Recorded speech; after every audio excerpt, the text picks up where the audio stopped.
आप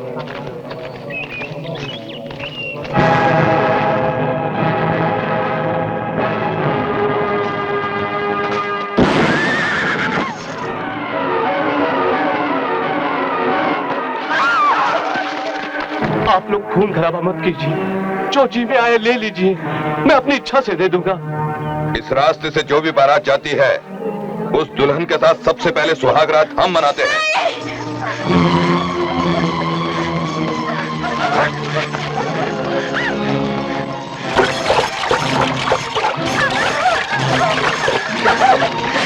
अरे आगे कहाँ जा रहा है? यहाँ तो सारंग का इलाका शुरू होता है।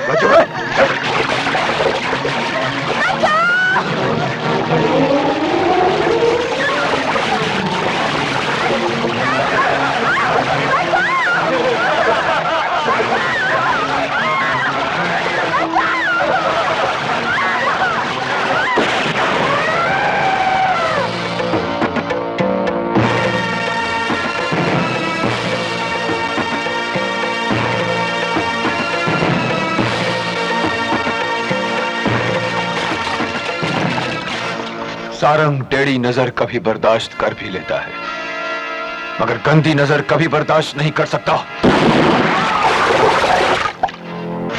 मुझे माफ कर दो ठाकुर, मैं दोबारा यहाँ कभी नहीं आऊंगा।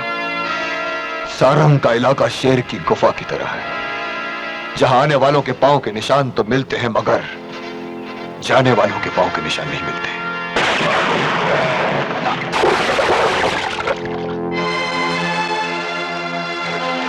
वहीं रुक जाओ तुम लोग। अपनी इज्जत बचाने के लिए जो लोग अपनी जान न दे सके, ऐसे लोग अगर हमारी जमीन पर पांव रख दें तो हमारी जमीन बंजर हो जाए।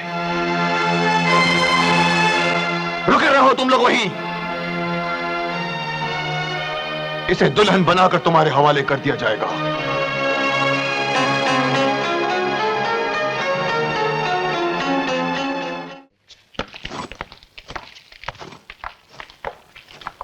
चौधरी साहब, अगर आप उस दिन ना होते तो मेरी इज्जत नहीं बचती।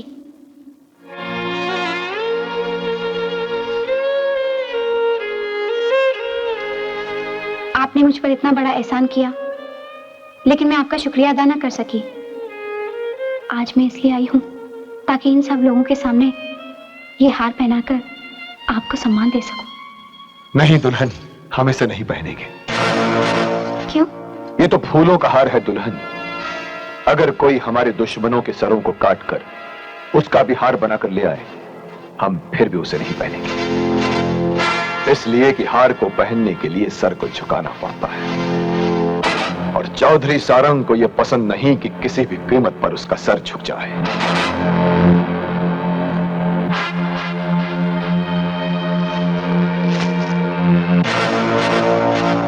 हमारी तरफ से ये तोहफा तुम्हारे पांव के लिए।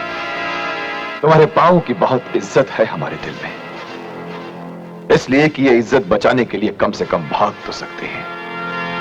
अब तुम इन फूलों पर पांव रखती हुई वापस जाओगी।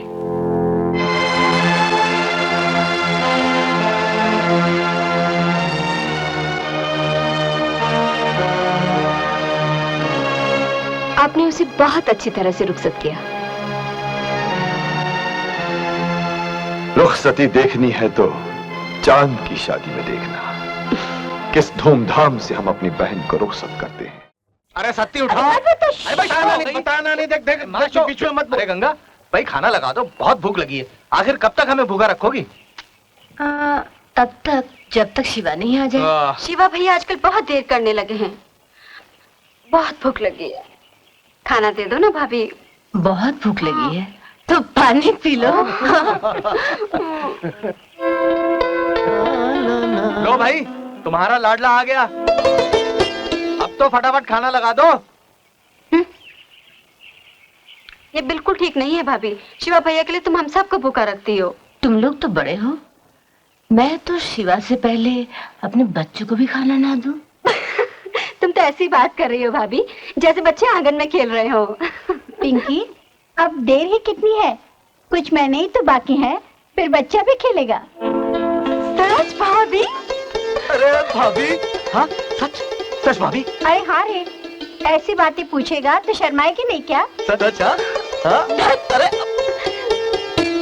ए भाभी, जब मेरा भतीजा आएगा ना तो देखना, मैं ये सारी हवेली खिलौनों से भर दूंगा और फिर खुद सारा दिन उसके लिए घोड़ा बन के टिक टिक टिक टिक टिक टिक करता रहूंगा। अच्छा, हाँ, अगर तू उसके लिए सारा दिन टिक टिक टिक टिक करता रहेगा तो उसके लिए वक्त कब निकालेगा? उसके लिए? उसके किसके लिए भाभी? इसके लिए, हाँ, जिसकी बाली है। बाली? हाँ, भाभी, बता कौन है वो लड़की जिसे तू प्यार करता है? लड़की? भाभी मैं कौन भाभी? मुझसे झूठ बोल रहा है ना? ठीक है, ए भाभी, बता दो। जल्दी बता। बता दो। उफ, बताता हूँ भाभी, वो उस लड़की का नाम चांद है। अच्छा, हाँ, वो अपने चौधरी सारंग है ना, उनकी छोटी बहन।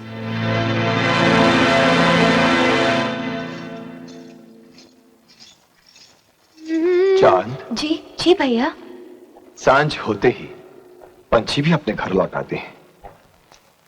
कहाँ रह गई थी तुम? तुम्हें जरा सी देर हो जाती है तो ये परेशान हो जाते हैं। इन्होंने घर के सारे नौकरों को तुम्हें ढूंढने के लिए भेज दिया है। चांद, जी, तेरे नाक की बाली कहाँ चली गई? भैया शायद खेतों में गिर गई होगी। कोई बात नहीं, जाओ। भीमा। जी मालिक। जितनी बड़ी हमारी जागीर है उतनी बड़ी एक छलनी बनाओ और सारे जागीर की मट्टी छान डालो। हमारी बहन चांद के नाक की बाली कहीं गुम हो गई है। हम नहीं चाहते कि उस पर गलती से भी किसी का पैर पड़ जाए। मालिक, अगर किसी ने उसे उठा... भीमा!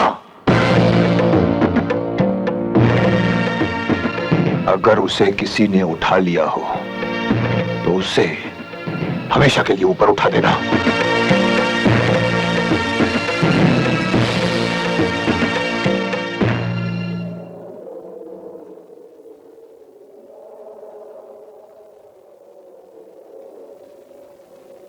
भीमा, सुबह से शाम हो गई ढूंढते ढूंढते, लेकिन बाली का कहीं पता नहीं चला। जब तक बाली नहीं मिलती उसे ढूंढते रहो। जाओ, तुम लोग भी जाओ।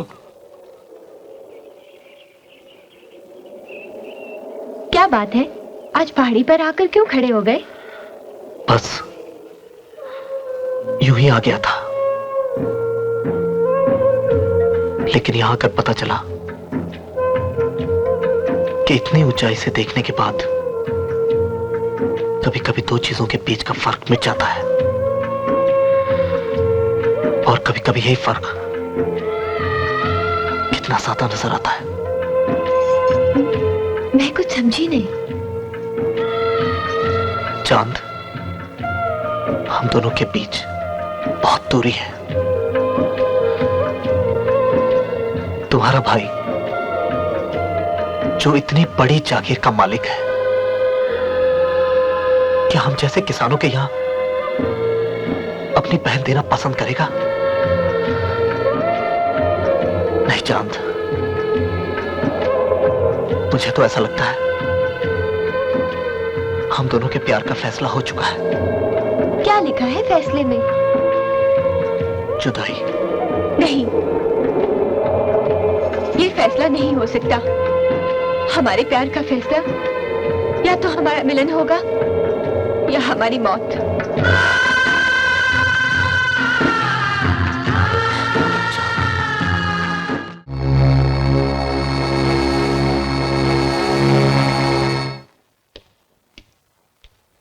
भीमा, अगर तू बाली ढूंढ कर लाया है तो अब से चांद तुम्हें भी हमारी तरह ही राखी बांधेगी, और अगर नहीं ढूंढ कर लाया है तो हम तुम्हें उसी मट्टी के कफन से ढक देंगे जिस मट्टी ने चांद की बाली को छिपा लिया है। अगर कहीं खो गई होती तो जरूर मिल जाती मालिक। मुझे तो लगता है उन्होंने किसी को दे दी है। मैंने अपनी आंखों से देखा उसे शिवा से प्यार करते हुए।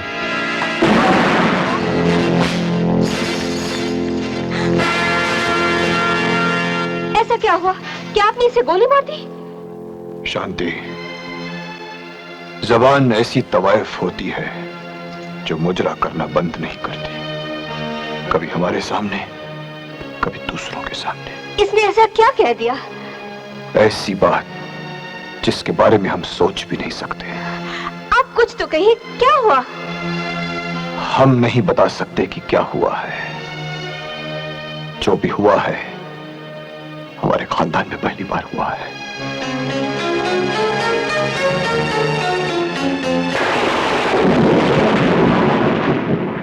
चांद, क्या है भैया? एक सवाल का जवाब दे। बता, सारी दुनिया में मर्दों के लिए सबसे कीमती जेवर कौन सा है? मैं तो हार गई भैया, आप ही बता दीजिए वो जेवर कौन सा है? राखी। जब तेरा जन्म हुआ था ना, तो हम ये सोचकर बहुत खुश हुए थे कि हमारे घर में लक्ष्मी आई है और उसी से हम राखी बंधवाएंगे। पर हमें क्या मालूम था कि एक दिन तुम हमें जिंदा लाश बना दोगे और ये भी भूल जाओगी कि लाश के हाथों में राखी नहीं बांधी जाती। भैया, मैं कुछ समझी नहीं। हम भी कुछ समझ नहीं पा रहे हैं। चांद पर ग्रहण लगते तो देखा था, पर यह तो कभी भी नहीं सुना था कि चांद आसमान की छाती से निकलकर शर्म और बेहयाई की छत पर आकर बैठ गया हो। बता, बचपन से लेकर आज तक तेरी ऐसी कौन सी इच्छा थी जो हमने पूरी नहीं की? तुमने जहां जहां अपने पांव रखे, हमने वहां वहां अपना दिल रख दिया। तुझे तेरी राखी की कसम पहना, बता, तुझे अपने भाई के प्यार में ऐसी कौन सी कमी नजर आई जो तूने हमारी इज्जत की धूल उड़ा दी? हमने तो कभी सपने में भी नहीं सोचा था कि वो चौधरी सारंग, जिसकी जागीर की पड़ी हुई मट्टी भी उसे धोखा नहीं दे सकती, उसे अपने ही घर की मट्टी धोखा दे देगी। जी तो चाहता है कि अपने आप को गोली मार दो। भैया, प्यार करना कोई पाप तो नहीं होता? प्यार करना अगर पाप नहीं होता तो दुनिया में औरतों के लिए पर्दा नहीं होता और लोग अपने घरों की दीवारें ऊंची नहीं करते। प्यार अगर पाप नहीं होता तो तुम उसे छुप कर नहीं करती। एक माँ भी अपने बेटे को छुपकर जन्म देती है, क्या ये पाप है? और उसे दूध भी अपने आंचल में छुपा कर ही पिलाती है, क्या वो भी पाप है? और भगवान भी तो छुप कर रहते भैया, क्या वो भी पाप है? मर्द की ताकत उसकी आंखों में होती है, लेकिन औरत की ताकत उसकी जुबान होती है। आज जिंदगी में पहली बार तुमने हमारे सामने अपनी मोहब्बत का नहीं बल्कि अपनी ताकत का सहारा लिया है। तुमने अपना चलन बदल दिया है, लेकिन चौधरी सारंग का उसूल वही है कि इज्जत पर लगे दाग को धोने के लिए खून टपकाओ नहीं, खून बहा दो।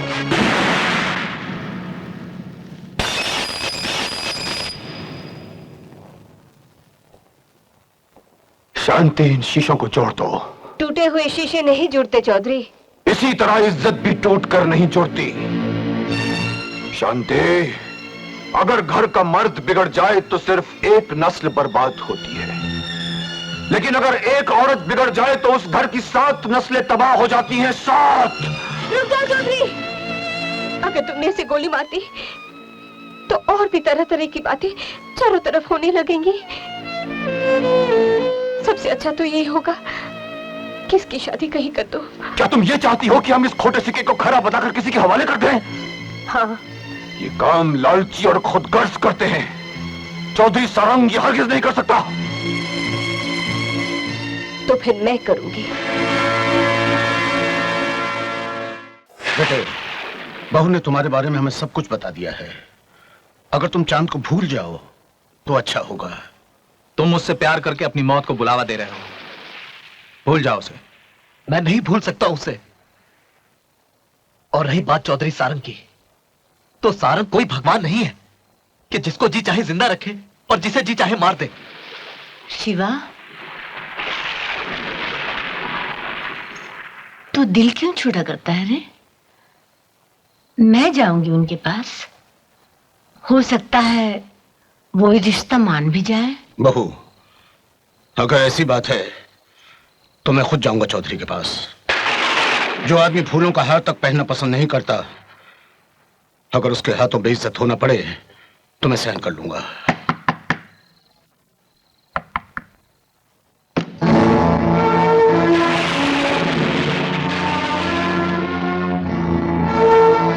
शिवा,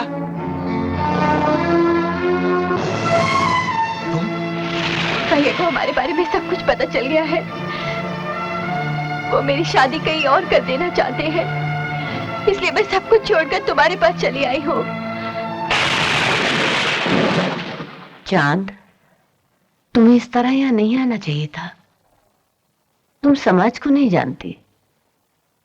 जो लड़की रात के अंधेरे में घर से भाग जाती है, उसे दिन के उजाले में लोग ताने मार मार कर मरने पर मजबूर कर देते हैं। तुम इस घर में आओगी, जरूर आओगी, लेकिन हम चौधरी सारंग की इज्जत को डोली में बिठाकर बड़ी शान से लाना चाहते हैं। बेटे, कल मैं तुम्हारे और शिवा के रिश्ते की बात करने खुद चौधरी के पास आऊंगा। घबराने की कोई बात नहीं बच्चे। चलो मैं तुम्हें घर छोड़ाऊं। आओ।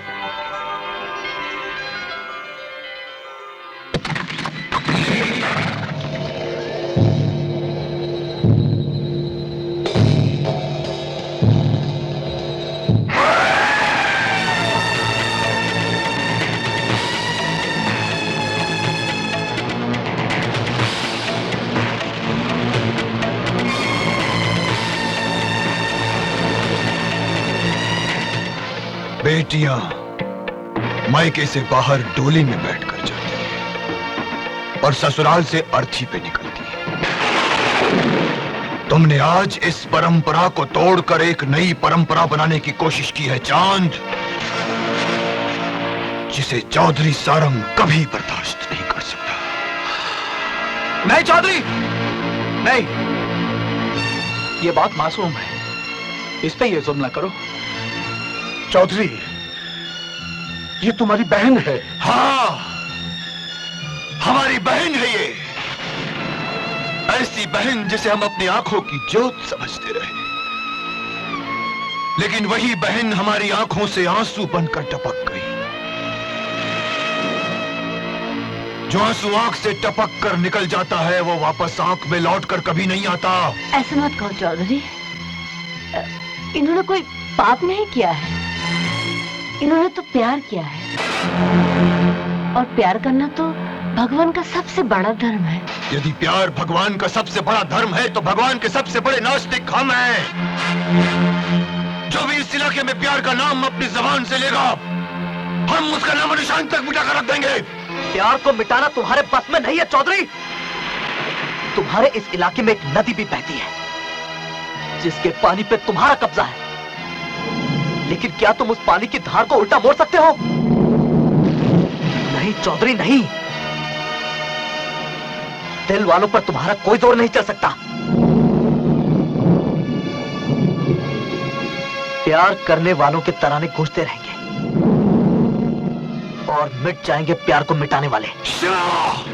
भैया, अगर कोई गलती हुई है तो वो मैंने की है, उसकी सजा सिर्फ मुझे दीजिए।